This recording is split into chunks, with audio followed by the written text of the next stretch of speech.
Okay, this is really short and sweet.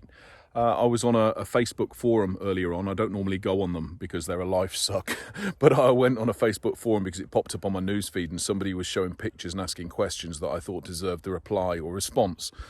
So I put responses on there and a brief exchange of comments took place. And the content of those comments I thought would be worth sharing and perhaps beneficial to some people.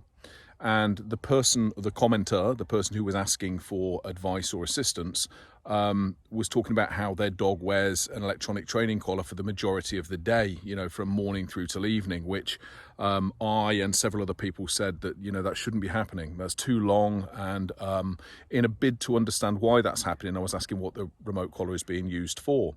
And amongst other things was the dog's overexuberance or overexcitability in the home, particularly when people come over that the dog finds interesting or exciting or, familiar people, the dog will tend to jump up and act in an excitable manner.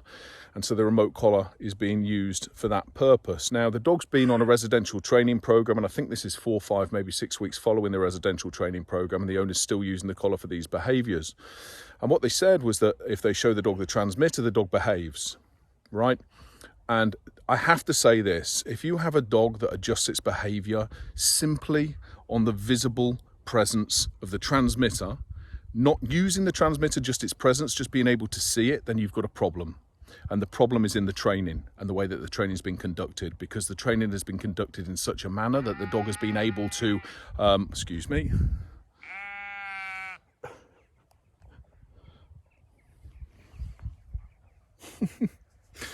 Sorry, we're out working. The training has been conducted in such a manner that the dog has been able to make those associations, that the visible presentation of the transmitter itself means that the possibility of electronic stimulation is likely and adjusts its behaviour accordingly. That should never happen. Okay, that's indicative of poor training. There should be no other cue than the command, if you like, that is required to adjust the behaviour, not superstitious things, not where the dog's picking up on things in the environment and associating those with a behaviour change. It's a real warning light, a warning beacon of a poor training programme, certainly if this dog's been on a residential.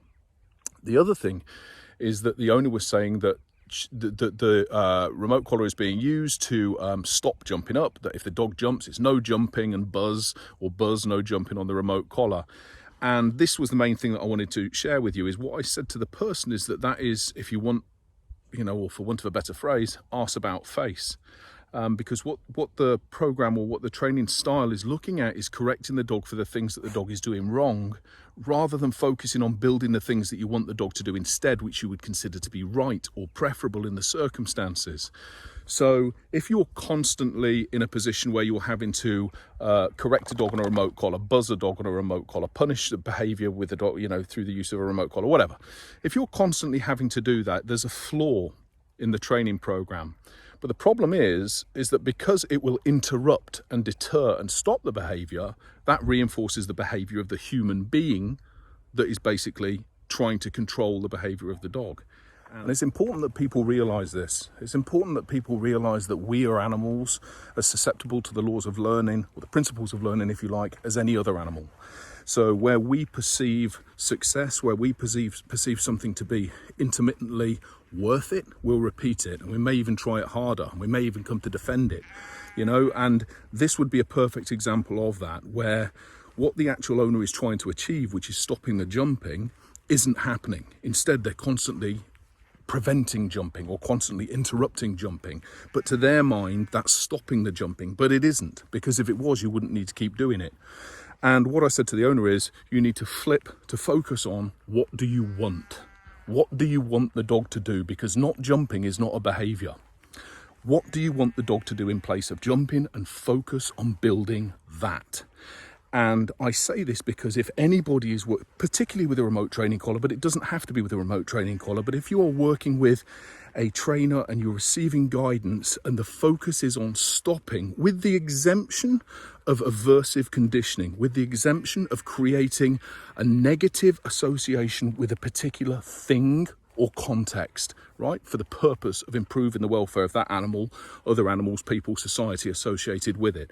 Take that aside. If you're talking about the fact that the dog is jumping up at people or that the dog is doing a particular behaviour, please place your focus on what you want to see instead and put your time, energy, and if you're paying somebody else to do it, your money into teaching the dog that.